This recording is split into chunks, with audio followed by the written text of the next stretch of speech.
नमस्कार। एबिसी विशेषमा हार्दिक स्वागत छ। म अर्जुन लिम्बू। सन् 1964मा बेलायतमा जन्मिएका विश्व प्रसिद्ध नाट्यकार विलियम शेक्सपियरको एउटा भनाइ छ, संसार अर्थात् जीवन एउटा रङ्गमञ्च हो र हामी सम्पूर्ण मानवहरू चाहिँ त्यसमा अभिनय गर्ने पात्रहरू हौँ। र पछिल्लो समयमा रङ्गमञ्चको कुरा गर्दाखेरि नेपाली रङ्गमञ्च निकै चाहिँ फस्टाएको, फरक हिसाबले आइराखेको र विभिन्न आयामहरू नेपाली रङ्गमञ्चमा देखिन थालेको बहस र चर्चा छ। काठमाडौँ उपत्यकासँगै उपत्यका बाहिर, जसलाई हामी मोफसल भन्छौँ, मोफसलमा पनि रङ्गकर्म चाहिँ आफ्नो हिसाबले, आफ्नो ढङ्गले निरन्तर अघि बढिरहेको छ। यति बेला हामीसँग पूर्वको इलाम जिल्लामा रहेर एक दशकभन्दा लामो समयदेखि निरन्तर रङ्गकर्ममा सक्रिय रङ्गकर्मी र इलामको दक्षिणी भेगमा रहेको चुलाचुली रङ्गमञ्चका संस्थापक अध्यक्ष समेत रहनुहुन्छ चेतन आङथुपो हामीसँग हुनुहुन्छ। हार्दिक स्वागत छ सर तपाईँलाई। धन्यवाद। अब आजको विषयवस्तु जुन विषयमा हामी कुराकानी गर्दैछौँ, यहाँको लामो यात्रा छ होइन, झन्डै 1.5 दशक चान्चुनको यो यात्रा छ र भर्खरै मात्र यो लामो यात्राको पछिल्लो कडीका रूपमा राजधानीमा इलामबाट राजधानीमा आएर यहाँहरूले राजधानीको चाहिँ एकदमै प्रख्यात चाहिँ थिएटर, यो चाहिँ मण्डला थिएटरमा उर्फ दारासिंह भन्ने जुन नाटक लिएर आउनुभएको थियो, चुलाचुलीबाट काठमाडौँको यात्रा, यो पछिल्लो यात्रा चाहिँ किन? यो चाहिँ यस्तो थियो, कस्तो छ भने हामी यो सङ्घीय सरकार आइसकेपछि, सङ्घीय सरकारको एउटा संरचना आइसकेपछि हामी स्थानीय तह जो चाहिँ गाउँपालिकाको तहमा रहेर जुन रङ्गकर्म गर्छौँ, अनि जो चाहिँ सङ्घीयमै आएर यो काम चाहिँ किन भन्दा चाहिँ सबैभन्दा समस्या चाहिँ के छ भने नेपाली रङ्गमञ्चमा एउटा राम्रो नाटक गर्नको लागि पूर्वको अवस्थामा भन्दाखेरि राम्रो नाटककारहरू नभएको अवस्थाले पनि हो र हामीलाई चाहिँ एउटा त्यो ठुलो क्यानभासमा काम गर्नको लागि त्यो अभावले सिर्जना गरेपछि सङ्घीय राजधानी आउन एउटा यो बाध्यता हो। उर्फ दारासिंह यो चाहिँ पूर्वमा एकजना मिथक जस्तै भएका व्यक्ति होइन, जसको चाहिँ 2037 साल पुष मसान्तको दिन चाहिँ झापाको माई मेला लाग्ने ठाउँमा चाहिँ उहाँको चाहिँ रहस्यमय ढङ्गले चाहिँ हत्या भएको थियो। त्यो विषयलाई उठान गरेर आउनुभएको थियो। यो विषयलाई पक्राउनुको कारण र यसको पृष्ठभूमि र काठमाडौँमै ल्याएर यसलाई देखाउनु पर्ने आवश्यकता किन होला? सबैभन्दा पहिला चाहिँ के थियो भने अघि मैले भने जो चाहिँ हामी स्थानीय तहमा रहेर काम गरिरहेको कलाकर्मीहरूको लागि चाहिँ स्पेसको अभाव हो। अनि नेपाली रङ्गमञ्चको थिएटरमा एउटा चलिरहेको थिएटर जो चाहिँ मण्डला थिएटर भनिन्छ, जो त अन्य पनि थिएटरहरू छन्, तर मण्डलामै काम गर्ने भने चाहिँ हाम्रो 1 वर्ष अगाडिको तयारी थियो, जहाँ चाहिँ नाटक गर्नका लागि त्यो डेट लिनको लागि पनि हामीले समय कुर्नुपर्ने थियो। 1 वर्ष अगाडि एउटा डेट लिएको थियौँ, त्यो डेट चाहिँ ठ्याक्कै 2082 सालको वैशाखमै परिदियो। अनि हामीले त्यतिखेर कुन विषयमा नाटक गर्ने त भनिरहँदाखेरिको अवस्थामा चाहिँ यो दारासिंहको विषयमा चाहिँ नाटक गर्ने कि भन्ने एउटा संयोग जुर्यो। अनि यही चिजलाई चाहिँ किन गर्ने त भन्ने कुराहरूमा चाहिँ हामीले धेरै पनि सोच्यौँ। यो एउटा आफैमा हेर्दा चाहिँ बायोफी हो है, बायोफी देखिन्छ, तर यसलाई चाहिँ हामीले अलिकति मौखिक इतिहासमा आधारित उर्फ दारासिंह भनेर गऱ्यौँ। यो चाहिँ किन गरिन आवश्यक थियो भन्दा चाहिँ दारासिंह र उर्फ दारासिंहमा के फरक छ? एकदमै फरक छ। दारासिंह एउटा उपनाम जस्तो हो र उर्फ भनेको चाहिँ उर्फ पनि एउटा उपनाम हो, तर यसलाई चाहिँ हामीले कानुनी भाषामा चाहिँ उर्फ भनिँदो रहेछ। उर्फ भनिसकेको चाहिँ कुनै पनि व्यक्तिलाई चाहिँ जबरजस्ती एउटा अभियुक्त बनाएको होइन, कुनै फौजदारी मुद्दामा दायर गरिएर होइन एउटा अपराधी घोषणा गरिएको एउटा उपनाम जस्तो रहेछ। त्यही भएर दारासिंह चाहिँ एउटा त्यस्तो अपराधी घोषणा भएको नाम हो, जो चाहिँ हिजोको खास हाम्रो स्वर्गीय कर्णबहादुर केरुङ, जो चाहिँ कर्णबहादुर केरुङको एउटा बायोपी भएको हुनाले उहाँलाई चाहिँ हिजोको पञ्चायत राज्यहरूले चाहिँ एउटा दिएको, उहाँहरूको पञ्चायत सरकारले एउटा निर्माण गरेको एउटा भाष्य, उहाँले दिएको एउटा उपनाम हो। त्यो चाहिँ हाम्रो खास कर्णबहादुर केरुङ थिएन होला, उहाँले गरेको योगदान अर्को थियो होला भन्ने चिजले चाहिँ हामीले हाम्रो तरिकाले अथवा हाम्रो खास कर्णहाङ चाहिँ यो दारासिंह होइन भनेर पनि यो काम गर्न चाहिँ हाम्रो लागि यहाँसम्म आउनु परेको थियो। मानिस वास्तवमा जे हो त्यो बाहिर प्रचार गर्दा त्यस्तो नहुन पनि सक्छ भन्ने सन्देश चाहिँ छ है यसमा। एकदमै यो नाटकमा चाहिँ तपाईँलाई अब अनेस्टली नडाटी भन्दाखेरि है, कस्तो भने यो आफैमा एउटा मिथक बनिसकेको कथा हो नि त। अहिले तपाईँको उहाँ मरेको डेट हेर्नुहुन्छ भने करिब 45 वर्ष त पार गरिसक्यो। अनि यसलाई चाहिँ मिथकीले ढङ्गले मात्रै मान्छेले बुझ्दै आयो क्या। यसमा चाहिँ करिब 3-4 पुस्ताले भनेको टेलिङ जो चाहिँ एउटा नेरेसन समाजले हिजो जसरी गरिदियो, हिजोको पञ्चायत सरकारले जसरी त्यसको चाहिँ भाष्य निर्माण गरिदियो, त्यही चिज मात्रै सुनेर आयो क्या हाम्रो जुन चाहिँ सुन्दै आएको समाजले चाहिँ। तर खासमा दारा सिंह अथवा कर्णबहादुर केरिङ त्यो थिएन भन्ने चिजहरूलाई चाहिँ हामीले अलिकति यो सिर्जना मार्फत अथवा नाटकको माध्यमबाट भए पनि हिजो त्यो बेला एक खालको शहीद बनिएका पात्रलाई न्याय पो हुन्छ कि, उहाँलाई त यो समाज त त्यो बेलाको राज्यले त्यो बेलाको व्यवस्थाले त गलत भाषण निर्माण गरिदियो नि त। अनि यसलाई कति यो सिर्जनाबाट पनि केही न्याय पो हुन्छ कि भनेर हामीले चाहिँ यो काम गरेका थियौँ। त्यो गरेर यसको अन्त्यमा पनि आइसक्नु भएको छ। के लाग्छ यहाँलाई, अर्थात् यहाँको एउटा सेल्फ एसेसमेन्ट, आफूले आफूलाई मूल्याङ्कन गर्दा एउटा त्यसको निर्देशकका रूपमा त्यो तपाईँको जुन एउटा उद्देश्य थियो त्यसमा तपाईँ कति सफल हुनुभयो होला?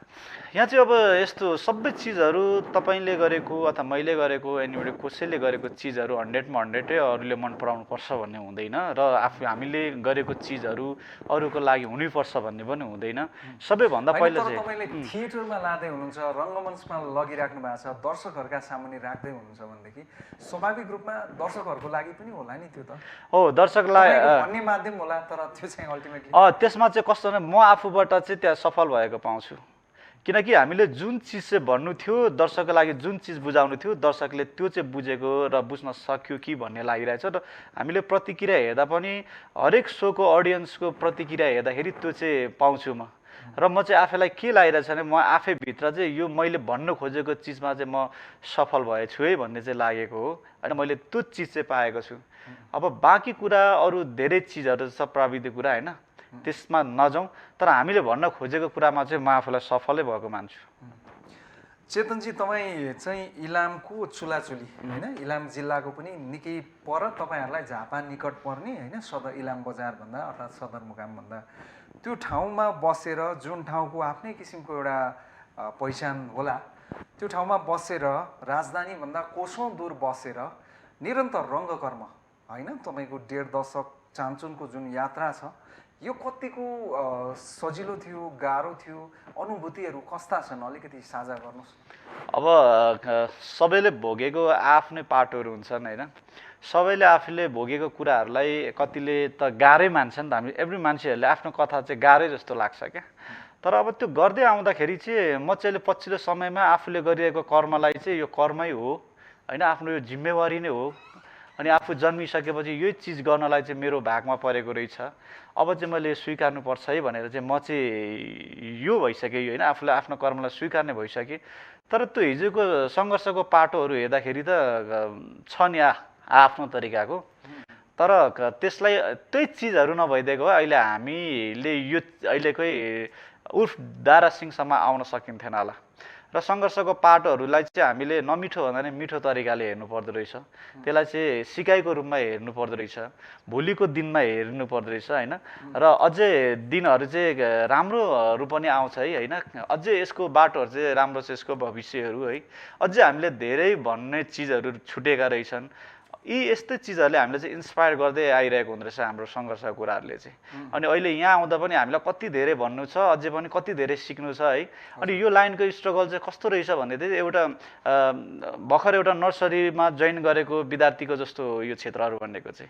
यसमा म्याच्युर्ड कहिले पनि भइरहेको हुँदैन। यहाँ चाहिँ हरेक जेनेरेसनले एउटा उमेरको अङ्कले पार गरे पनि सिकाइको हिसाबले हामी यहाँ जहिले पनि विद्यार्थीहरू हौँ।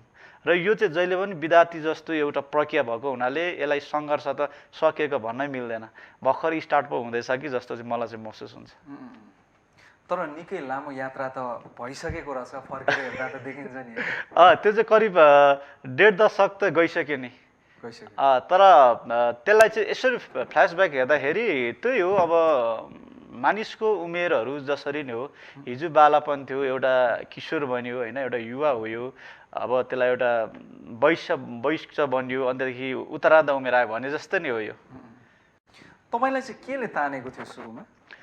सबैभन्दा पहिला अहिले चाहिँ मैले आँखा चिम गरेर भन्न सक्छु कि त यो थिएटर लाइन अथवा कलाको लाइन भनेको चाहिँ मेरो आफ्नै बाल्यपनले पनि होला, बाल्यकालको अवस्थाले होला। किनकि म चाहिँ यस्तो खालको जीवन मेरो चाहिँ यस्तो खालको बाल्यकाल रह्यो कि मैले आफ्नो परिवारसँग चाहिँ आफ्नो परिवारको माया होइन र साथ सङ्कल नभएर पनि होला सायद मलाई चाहिँ त्यो एक्लो महसुस भएर पनि हो कि मलाई चाहिँ मेरो पाटोहरू चाहिँ कहाँ छुटेको होला जस्तै मलाई चाहिँ गाइडलाइन गर्ने चिजहरू को होला होइन मेरो चाहिँ परिवार को होला जस्तो फिल हुने हो क्या भएर पनि त्यो भएको चिजहरूले पनि यता तान्यो। परिवार त हुनुहुन्छ नि होइन र? मेरो परिवार चाहिँ हुनुहुन्छ, बुवा हुनुहुन्छ, मेरो आमा चाहिँ म 5 वर्षभन्दा खस्नु भएको हो।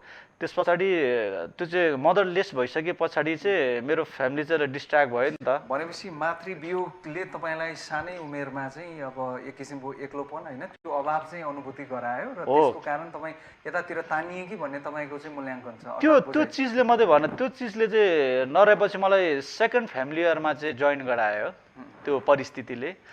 जस्तै म एउटा लिम्बूको छोरा हो तर म राई कम्युनिटीमा गएर चाहिँ हुर्केँ। जब मेरो 7 वर्षको उमेरदेखि चाहिँ म 17 वर्ष चाहिँ एउटा राई समुदायमा हुर्केँ, राईको संस्कारमा हुर्केँ होइन, राईको हेरचाहमा हुर्केँ है। अनि यस्तो भएर पनि मलाई चाहिँ त्यो सेकेन्ड फ्यामिली त पाएँ, सेकेन्ड फ्यामिलीको माया पाएँ, शिक्षा पाएँ, तर आफन्त भन्ने चिज खास इन्टरनल रिलेटिभ ब्लड भन्ने चिज हुन्छ नि त्यो चाहिँ छुटेको हो कि बा त्यो छुटेको चिजहरूले चाहिँ मलाई यतातिर पो ल्यायो कि भन्ने कुरा चाहिँ अहिले पछिल्लो महसुस लाग्छ मलाई। कोही छन् तपाईँका गुरुहरू अर्थात् तपाईँलाई यो रङ्गमञ्च सिकाउने नाम लिनुपर्ने व्यक्तिहरू?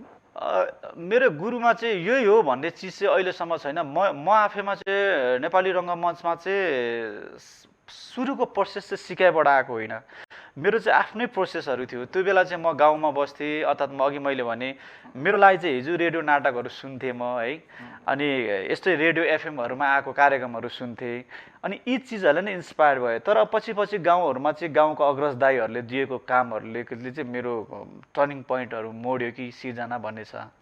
तर मैले त यो पछि हो, यो मान्छेलाई अचम्म लाग्छ, मैले खास रङ्गमञ्चको विधि सिकेको भनेको चाहिँ धेर भएको छ 2074 यतादेखि मात्रै हो। तर सुरु स्टार्टिङमा चाहिँ मैले धेरै जसो चाहिँ न्युज कोही माध्यमहरूबाट सुने होइन, एफएम रेडियोहरूबाट सुने। तर मलाई खास त्यो नाटक चाहिँ यो हुन्छ है भन्ने टाइपले चाहिँ म आएको होइन। एउटा गाउँमा भन्छ नि एउटा भुइँ फुटुवा टाइपले हो क्या, अनि यो चाहिँ यसको यो भन्ने कुराले चाहिँ म आफै त्यो आफ्नै अध्ययन र बुझाइ र अरूको चिज हेराइले नै आफैलाई नेतृत्व बनेर आएको। त्यो टिम फर्मेसन अनि त्यसलाई निरन्तरता होइन आजसम्मको यात्रासम्म त्यसलाई इन्ट्याक्ट भन्छ नि एउटा जोगाएर ल्याउने अर्थात् सबैको एउटा यात्रा निरन्तर यात्रा त्यो चाहिँ कसरी सम्भव भएको छ? किनभनेदेखि त सामूहिक काम पनि भयो होला यो एकदमै। यो चाहिँ कस्तो नेपाली रङ्गमञ्च भनेको चाहिँ नाट्य विधा चाहिँ यस्तो विधा हो जो चाहिँ सामूहिकता खेती भन्छ क्या। यहाँ चाहिँ एक्लोले गर्न सकिने स्थिति छैन। प्ले चाहिँ तपाईँ एक्लै गर्न सके पनि स्लो हाम्रो फर्ममा गर्न सके पनि, तर यो चाहिँ एउटा ठुलो फ्यामिलीवर नै हो यो। अनि हाम्रो एज अ आफ्नै टिम पनि कसरी बचाएर आयो भन्ने कुरामा चाहिँ कस्तो छ भने एज अ एउटा संस्था बाँच्नको लागि र एउटा जेनेरेसन बाँच्नको लागि चाहिँ त्यो जेनेरेसन नेतृत्व गर्ने चिज चाहिँ पहिला अडान हुन आवश्यक छ, अडिन आवश्यक छ र ऊ चाहिँ बाँच्न आवश्यकता छ। र सायद अहिलेको निरन्तरता चाहिँ मानौँ न 2065 सालसम्म र अहिले 2082 सम्मको चाहिँ चुलाचुली रङ्गमञ्चको निरन्तरताको जुन यो जर्नी चाहिँ काहीँ पनि ग्याप नभइकन आइरहेको भनेको चाहिँ हामीभित्रको एउटा प्यासन पहिलो चिज हो र यसको नेतृत्व गर्ने चिज चाहिँ प्यासनसँगै चाहिँ अडिन सक्नु चाहिँ होला। सायद यदि त्यही चिजले चाहिँ होला मलाई चाहिँ बढी चाहिँ आफ्नो प्यासनले नै अडाएर हामी यहाँसम्म अड्यौँ कि अघि। अनि लास्टमा चाहिँ के हो खास कुरा भन्ने चाहिँ अन्तिममा जे भने पनि हामीलाई त्यो चाहिँ देन पनि होला क्या, यही कर्म गर भनेर पनि त्यो निरन्तरताको लागि हो कि जस्तो लाग्छ। टिम पनि जोगिएर नै टिम पनि जोगिएर आएको। तपाईँको चाहिँ 2065देखि जसरी हाम्रो यात्रा छ नेपाली रङ्गमञ्चमा 65देखि 70सम्म आउँदाखेरि एउटा जर्नी एउटा पुस्ता थियो, मभन्दा अलिकति सेकेन्ड पुस्ता। त्यो पुस्ता चाहिँ बिचमा आफ्नो करियर आफ्नो पारिवारिक अवस्थाले छुटे। तर त्यो 69मा जो जति बेला चाहिँ हाम्रो 12-13 वर्षको एजको जुन कलाकार भाइ बहिनीहरू थियो त्यो जेनेरेसन चाहिँ अहिलेसम्म टिकिरहेको छ। त्यो भएर हाम्रो यात्रा चाहिँ टिक्नु सफल भएको र अहिलेसम्मको सक्सेस पनि त्यो होला जस्तो लाग्छ। जतिखेर चाहिँ हाम्रो स्कुलिङमा चाहिँ जब गाउँमा चाहिँ चुलाचुली रङ्गमञ्चमा चाहिँ नाटक गर्छौँ भनेर जुन बच्चाहरू आए 12-13 वर्षकाहरू त्यो चाहिँ करिब 1 दर्जनको हाराहारीमा छन्। उनीहरू चाहिँ अहिले पनि नेपाली रङ्गमञ्चमा निरन्तर छ, जो अहिले गाउँभन्दा पनि यी राजधानीमै रहेर काम गर्छन्। यसरी चाहिँ हाम्रो प्रोसेस चाहिँ र हाम्रो पुस्ता पनि निरन्तर छ। पुस्ताको हिसाबले हेर्ने भनेदेखि चाहिँ म पछाडि हाम्रो चाहिँ अहिले उमेरको र पुस्ताको हिसाबले हेर्दा चाहिँ 3-4 पुस्ता चाहिँ हामी यसरी निरन्तर छौँ एउटै काममा अहिलेसम्म आउँदा पनि। त्यही त यहाँले अघि भन्नुभयो म चाहिँ आफ्नै हिसाबले होइन काहीँ सिक्ने भन्दा पनि आफ्नै हिसाबले गाउँघरमै रेडियो टिभी अर्थात् रेडियो चाहिँ हेरेर सुनेर त्यहाँबाट चाहिँ इन्स्पायर भएर चाहिँ अब यो थिएटर पनि गरियो भन्ने यहाँले सुरुवात गर्दैखेरि पनि त्यो चाहिँ एउटा कुनै चाहिँ परित्यक्त जग्गालाई चाहिँ ठाउँलाई चाहिँ तपाईँहरूले चाहिँ रङ्गमञ्चका रूपमा प्रयोग गर्नुभएको थियो भनेर पनि त्यो समाचारमा आएको कतै मैले सुनेको थिएँ होइन। त्यसरी पनि होइन त्यसलाई रङ्गमञ्चका रूपमा एउटा कुनै वन कार्यालयलाई प्रयोग गरेर गर्नुभयो, त्यसैलाई निरन्तरता दिनुभएको छ कि अहिले चाहिँ के छ तपाईँहरूसँग? ठ्याक्कै त्यो वन कार्यालयसम्म आउँदा पनि अहिले चाहिँ हाम्रो चुलाचुली गाउँपालिकाको वार्ड नम्बर 4 आइतबारे बजार भन्छ। आइतबारे बजार चाहिँ हाम्रो चुलाचुलीको पहिलो बजार हो। त्यसले चाहिँ अहिले एउटा विकासको क्रमले त्यहाँ चाहिँ एउटा 2055-56मा एउटा निर्माण भएको वन कार्यालय थियो। त्यो वन कार्यालय चाहिँ 2059 यता जनयुद्ध आएपछि त्यो चाहिँ क्र्याक भएको रहेछ भनौँ न। त्यहाँदेखि चाहिँ वनपालीहरू खेदिएको रहेछ। 2059मा त्यो घटना भएको रहेछ भने हामीले चाहिँ 2069को साउन 27 गते त्यो भवनलाई चाहिँ लिएको थियौँ। त्यो चाहिँ लिनको एउटा प्रोसेस कस्तो भने हाम्रो चाहिँ चुलाचुली रङ्गमञ्चको चाहिँ जर्नी नै एक्स्ट्रा छ क्या। हाम्रो चाहिँ घरको आँगनमा हुन्थ्यो, सुरुमा एउटा गाउँको घरको आँगनमा बिहान बेलुकै हामी चाहिँ त्यो एउटा खालको जेनेरेसन भेलाएर चाहिँ प्रशिक्षणहरू गर्थ्यौँ क्या। सुरुमा थिएटर भन्दा पनि बोल्ने स्पिकिङहरूको कुराहरू गर्थ्यौँ होइन। कसरी हामीले चाहिँ समाजलाई गाइडेन्स गर्ने, कसरी हाम्रो व्यक्तित्व निर्माण गर्ने जस्ता चिजहरूले चाहिँ हामीलाई त्यतातिर ल्यायो क्या। अनि समाज चाहिँ त्यो अवस्थामा थियो नि त त्यो बेला। आज 1.5 दशक अगाडि त हाम्रो समाज चाहिँ छुवाछुतको एउटा विभेदको सीमामा नै बाँधेको थियो होइन। धेरै चिजहरू थियो क्या, वर्गीयको हिसाबहरूमा थियो। त्यो भएर हामी चाहिँ अब चाहिँ मलाई चाहिँ यो गाइडमा चाहिँ कस्तो भनेदेखि चाहिँ अब हामीले नेपाली सोसाइटीलाई चाहिँ समाज रूपान्तरणको एउटा माध्यम चाहिँ साहित्यको माध्यममा चाहिँ नाटक कसरी डिफेन्स हुन्छ भने यता लिएको। म चाहिँ खास भने साहित्यमै रमाइरहेको मान्छे थिएँ नि त। अनि समाजलाई सबभन्दा छिटो बुझाउन चित्रण गर्नु भनेको चाहिँ एउटा भिजुअल रहेछ क्या। भिजुअलाइज चाहिँ के हो त माध्यम भन्दा नाटक रहेछ, जो चाहिँ एउटा सानो बालकदेखि वृद्धसम्म चाहिँ मजाले बुझ्न सक्ने एउटा स्कुलिङ पाटो रहेछ, एउटा एजुकेसनको मिडियम रहेछ भन्ने थाहा भयो क्या। त्यो भइसक्यो चाहिँ मैले घरको आँगनदेखि सुरु गऱ्यो हामीले। त्यसपछि त्यो घरको आँगन डिस्ट्राक्टेड नभएर खुल्ला अलिकति खेतको हुन्छ नि खाली बारी है, त्यसपछि हामी खोलाको किनारसम्म नाटकको प्रोसेस गर्दै गर्दा चाहिँ त्यो खोलाको किनारबाट चाहिँ नाटक गर्दै गर्दै घर फर्किन्थ्यौँ क्या। करिब आधी घन्टा 45 मिनट हिँड्थ्यौँ। अनि हिँड्दै आउँदा खाली वन देखिन्थ्यो क्या, एउटा भवन देखिन्थ्यो। त्यो भवनमा चाहिँ गाउँलेहरूले चाहिँ गाईबस्तुलाई दिने घाँस दाउराहरू राख्थे क्या। हाम्रो सपना चाहिँ जहिले के हुन्थ्यो भने त्यो टिममा हाम्रो एउटा भवन भइदिए नि भन्ने हुन्थ्यो क्या। 3तिर ढोका भइदिए यस्तो हुन्थ्यो क्या। अनि ठ्याक्कै त्यसलाई चाहिँ समाजको अग्रसर मान्छेहरूसँग लिएर चाहिँ अहिले हामी 2069 सालदेखि अहिलेसम्म त्यही भवनलाई चाहिँ कार्यालयको रूपमा राखेका छौँ, जहाँ चाहिँ अलिकति रेसल गर्ने ठाउँ छ। अनि अहिले एउटा रङ्गमञ्चको पुस्तकालय सञ्चालन गर्दैछौँ त्यहाँ।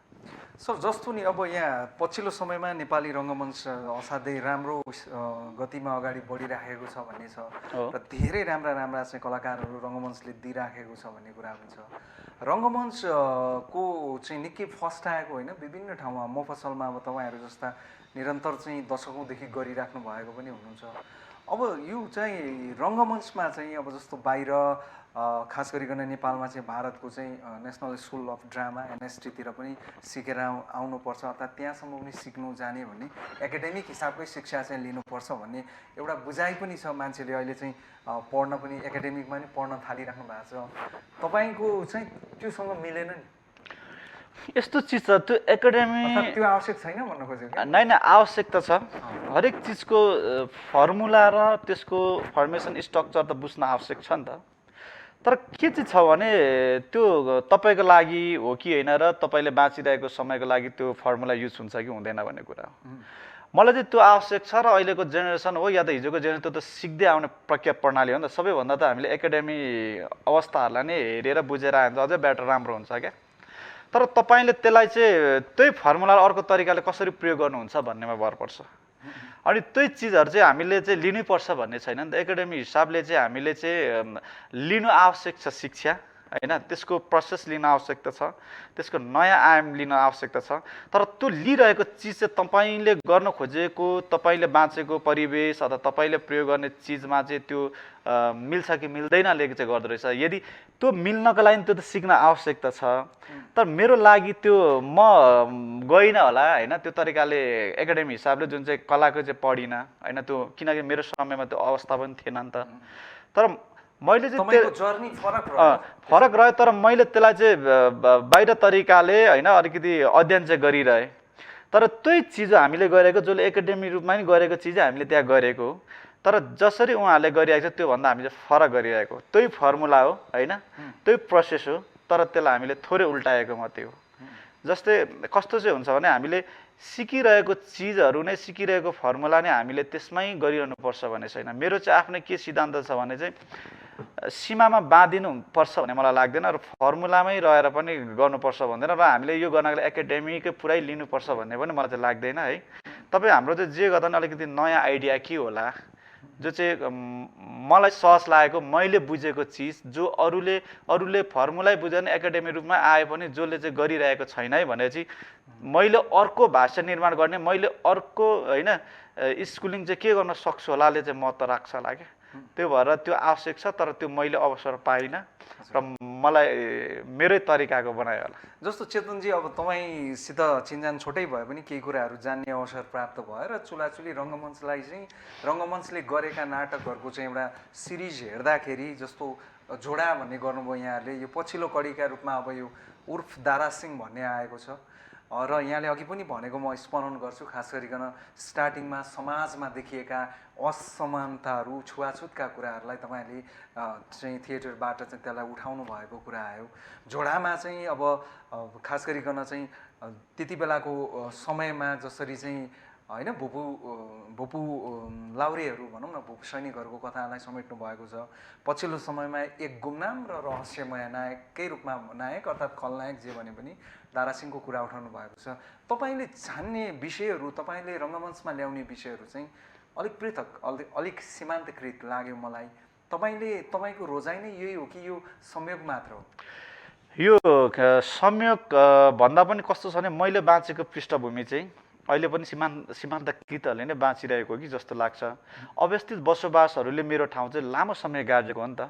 तपाईँको चाहिँ मेरो ठाउँ चाहिँ इलामको चुलाचुलीकै बसोबासको अवस्था इतिहास छ भने 21 सालदेखि मात्रै त्यहाँको झोडा फाँड्यो। 21 सालदेखि झोडा फाल्दा नेपालको इतिहासले हेर्दा नै 2000 सालदेखि मात्रै महेन्द्र राजाले झोडा फाँड्ने चाहिँ नियम लिएको छ। तर 21 सालदेखि चाहिँ हाम्रो ठाउँमा चाहिँ झोडा फाँडेको कुराहरूको इतिहास छ, जो चाहिँ मेरो स्वयं बाउले भोगे होइन, मेरो आफन्तले भोगे, गाउँघरका मानिसहरूले भोगे नि जुन। अनि त्यो चिजको स्कुलिङ चाहिँ जब चाहिँ म केही गर्छु है भन्ने समयमा आउँदा चाहिँ त्यसको जर्नीको इतिहासहरू चाहिँ मेरो मन थिङ्गलमा पऱ्यो क्या।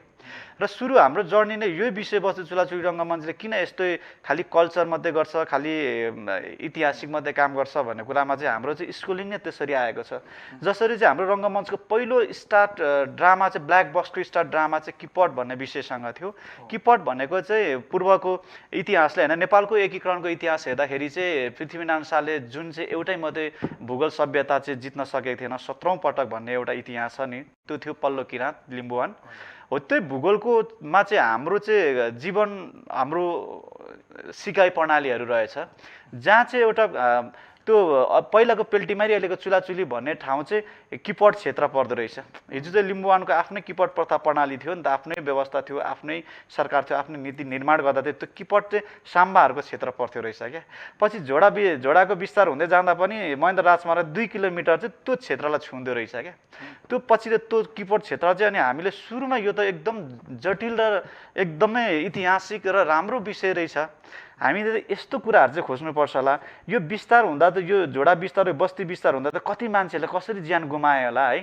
यो चाहिँ स्टोरीहरू हामीलाई टेलिङ गर्नुहुन्थ्यो क्या। हाम्रो चुलाचुलीको चाहिँ अग्रज ज्ञानोदय लाउती अग्रणी भन्ने बाजेले सधैँ यो कथा भनिरहँदाखेरि मलाई चाहिँ त्यसले आकर्षण गर्यो।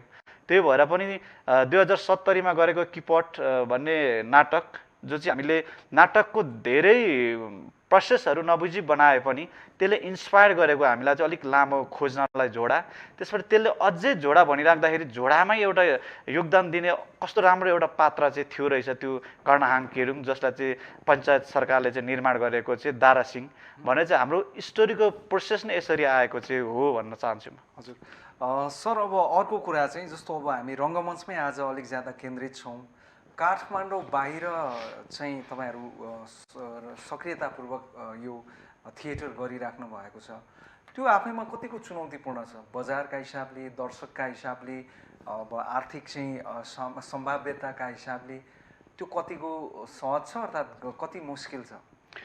मेरो अहिलेसम्मको जर्नीमाले चाहिँ के भन्छ भने नेपाली रङ्गमञ्चहरूको अवस्था चाहिँ तपाईँ स्थानीय तहमा हेर्नुहोस् चाहे सङ्घीय तहमा हेर्नुहोस् एउटै हो।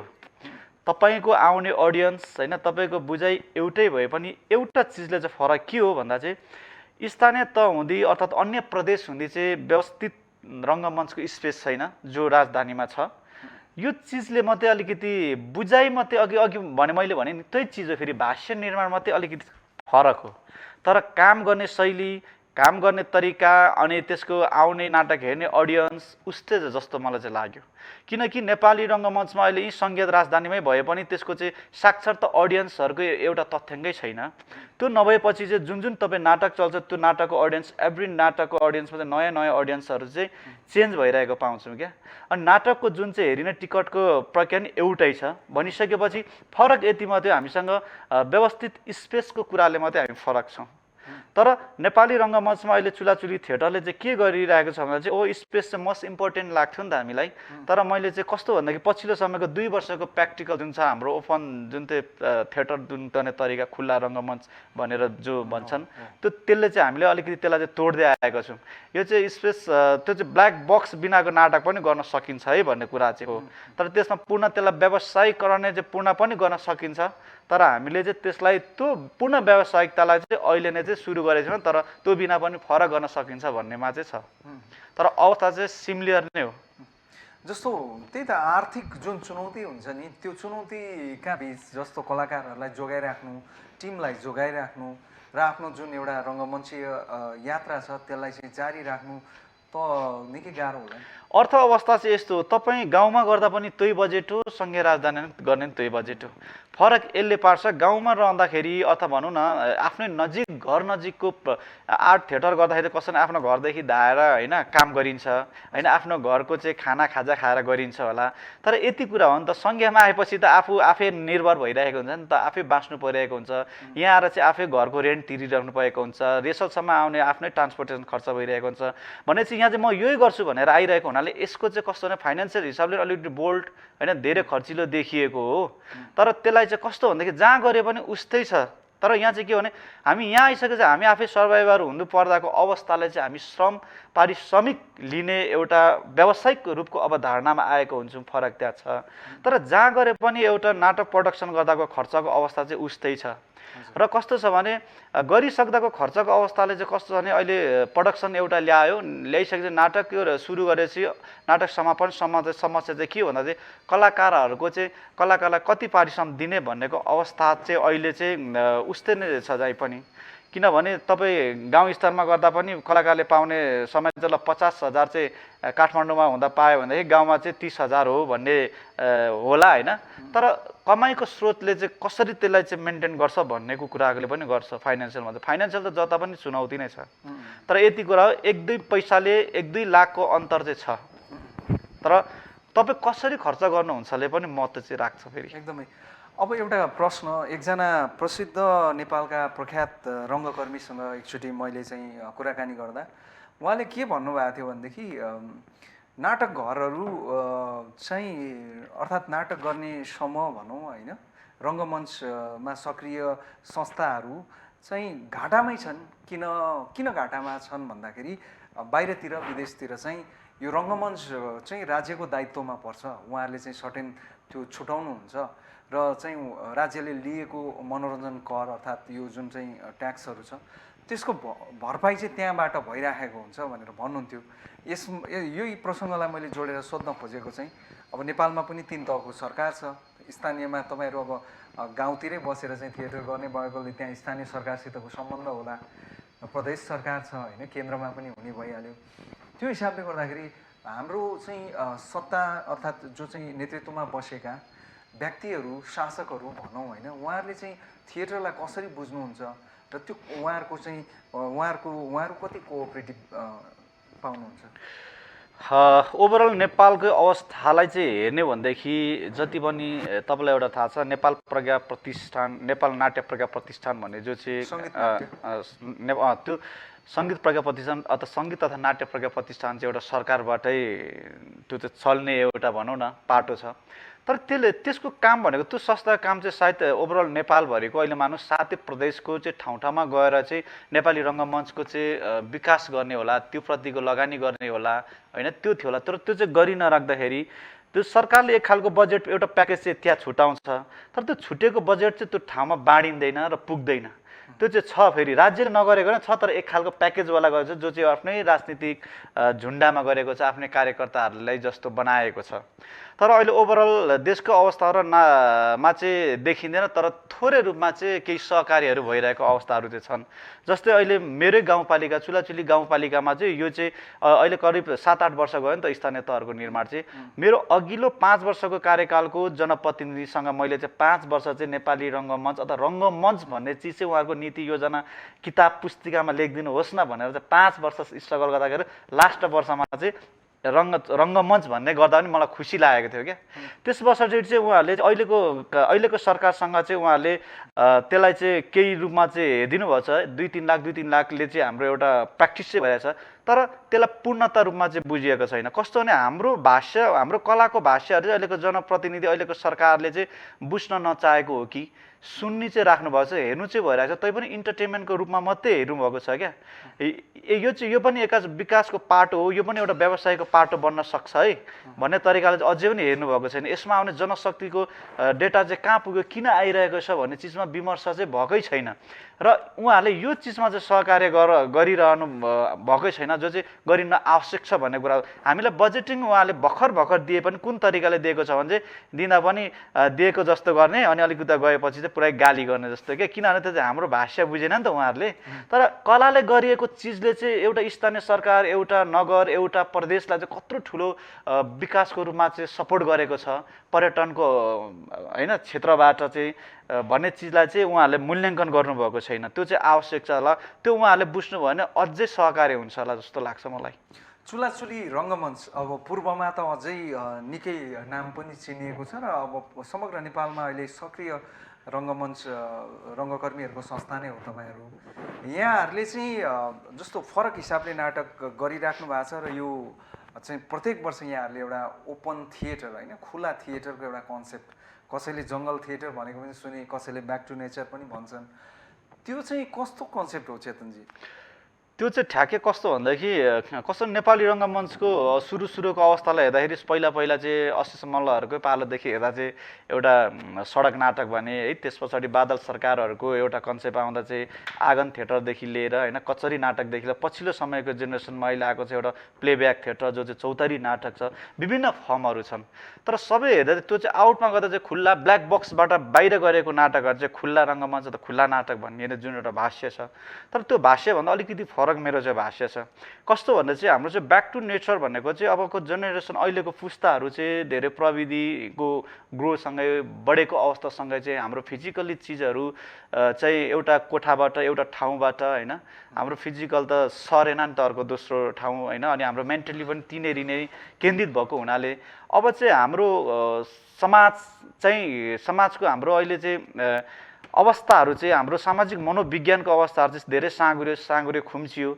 अलिकति पर जानुपर्छ होला। हामीले प्राकृतिक चिजहरू बिर्स्यौँ, हामीले भन्दै आएको पर्यटन क्षेत्र बिर्स्यौँ, जङ्गल बिर्स्यौँ, माटो बिर्स्यौँ, रुख बिरा बिर्स्यौँ, चराचुरुङ्गी बिर्स्यौँ, एभ्रिथिङहरू बिर्सिसक्यौँ क्या, हामीले हरेक चिज बिर्स्यौँ क्या। त्यो किन भन्दा चाहिँ हामी अहिलेको घोप्टे युगको प्रविधिमा चाहिँ घुल्यौँ। अब चाहिँ समुदायतिर त्यो थिएटर हुनुपर्छ होला, समुदायको फिजिकल कुरालाई चाहिँ अब एक्टिभ राख्नलाई चाहिँ यो समुदायसम्म चाहिँ थिएटर जानुपर्छ होला।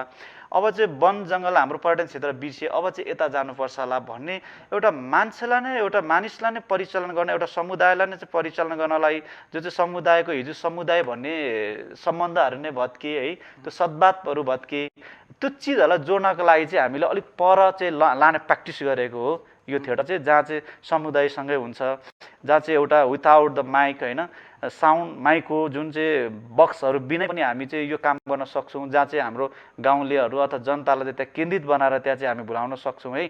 थिएटर चाहिँ यो पनि है हामीसँगै हुँदो रहेछ है भन्ने कन्सेप्टमा चाहिँ सुरु गरेको हो। यो आइडिया चाहिँ खास भने इन्डियाको आसाममा छ एउटा बागडोर या के भन्नेमा, जे शुक्रराज शास्त्रीले चाहिँ 2008मा चाहिँ सन् 2008मा चाहिँ उहाँले चाहिँ नै शुक्रराज रागले, अनि उहाँले सन् 2008मा चाहिँ सुरु गर्नुभएको रहेछ। आसाममा एउटा थिएटर छ, मलाई ठ्याक्कै नाम आएन। उहाँले चाहिँ अन्डर द सल ट्री भनेर काम गर्नुहुन्छ क्या, सालको रुखमुनि अथवा सकुवाको रुखमुनि भनेर त्यहाँ थिएटर चाहिँ इन्डिजिनियसहरूको लागि गर्नुहुन्छ। एउटा राग कम्युनिटीमै मात्रै त्यो थिएटर चाहिँ किन चाहिँ सुरु भयो भन्ने चाहिँ उहाँले भन्नुभएको छ नि, राग समुदायहरू एउटा आदिवासी जनजातिहरूको चाहिँ आफ्नो कला संस्कृतिलाई चाहिँ संरक्षण गर्नका लागि उहाँहरू चाहिँ तिनीहरू आफै खेती गर्नुहुन्छ, आफै कृषि गर्नुहुन्छ है, आफै तीभित्र चाहिँ जङ्गलमा थिएटर गर्नुहुँदो रहेछ। त्यो चाहिँ मलाई बडो इन्ट्रेस्ट लाग्यो। र मेरो भूगोल पनि कस्तो भन्दाखेरि चाहिँ पुरै पहाड पनि होइन, पुरै तराई पनि होइन कि, हामी चुरे पहाडको मुनि भएकोले चाहिँ यो चिज चाहिँ मेरो भूगोलसँग मिल्छ है, अझ चुलाचुली थिएटरले यो काम गर्न सक्छ है भन्ने आइडियाले चाहिँ हामीले अहिले चाहिँ यो 2 वर्षदेखि चाहिँ लगातार गरिरहेको छौँ। रेस्पोन्स कस्तो छ एकदमै संक्षिप्तमा? यो रेस्पोन्स चाहिँ स्थानीयको लागि चाहिँ अहिले एकदम ब्युटी छ। यसलाई चाहिँ पछिल्लो समय चाहिँ हामीले कसरी जोडेको छौँ भने अझै पर्यावरणसँग वातावरणसँग चाहिँ समुदायले कसरी रिलेटेड हुने, समुदायले चाहिँ अझ कसरी वन जङ्गल जोगाउने, कसरी पर्यटन क्षेत्रलाई जोगाउने र पर्यटन क्षेत्रबाट हामी कसरी आयातित पनि हुन सक्छौँ भन्ने चिजलाई चाहिँ यो पटक चाहिँ झन्डै राम्रो प्र्याक्टिस गरेको छ। अहिले चाहिँ स्थानीयहरूले के पनि सोच्न थालेको छ भने यही ठाउँमा स्थायी खालको चाहिँ थिएटर बनाउन त, त्यो स्पेस बनाउन त भनेर पनि आइरहेको छ। तर हाम्रो बुझाइ र उहाँहरूको बुझाइ अलिकति मिलेको छैन। त्यो बनाउनको लागि सरकारले पनि त लागि पर्नु पऱ्यो नि, स्थानीयको चाहना मात्रै भएर भएन। तर जे सकारात्मक छ अहिले एकदमै। हुन्छ चेतनजी, अमूल्य समय दिनुभयो। यहाँका महत्त्वपूर्ण विचारहरू भर्खरै यहाँले चाहिँ राजधानीको मण्डला थिएटरमा गर्नुभएको उर्फ दारासिंहको विषयमा पनि हामीले कुराकानी गऱ्यौँ। समय दिनुभयो, धेरै धन्यवाद। Thank you अर्जुनजी। अब जस्तै तपाईँ हाम्रो जुन चाहिँ यो छ नि, तपाईँले अहिले यो हाम्रो कुरा राख्न दिनुभयो, यसको लागि पनि सबभन्दा ठुलो नेपाली रङ्गमञ्चलाई चाहिँ एउटा मिडियाहरूले एउटा स्पेस क्रिएट गरेको छ नि, यो सबैभन्दा सकारात्मक छ। नेपाली रङ्गमञ्चलाई चाहिँ अझै पनि मिडियाहरूले स्पेस राख्न आवश्यक देखिन्छ, किनकि यो राज्यदेखि त पछि पऱ्यो सबै चिजदेखि चाहिँ पछि पारेको देखिन्छ अझै पनि। तपाईँ र एबिसी न्युज टेलिभिजनको टिमलाई पनि धन्यवाद। आदरणीय दर्शकवृन्द, उहाँ हुनुहुन्थ्यो इलामको चुलाचुली रङ्गमञ्चका संस्थापक अध्यक्ष समेत रहनुभएका निर्देशक लेखक पनि हुनुहुन्छ उहाँ चेतन आङथुपो। यो सँगै अहिलेको एबिसी विशेष यहीँ समाप्त हुन्छ। अर्जुन लिम्बू बिदा चाहन्छु। एबिसी टेलिभिजन हेर्दै गर्नुहोला। नमस्कार।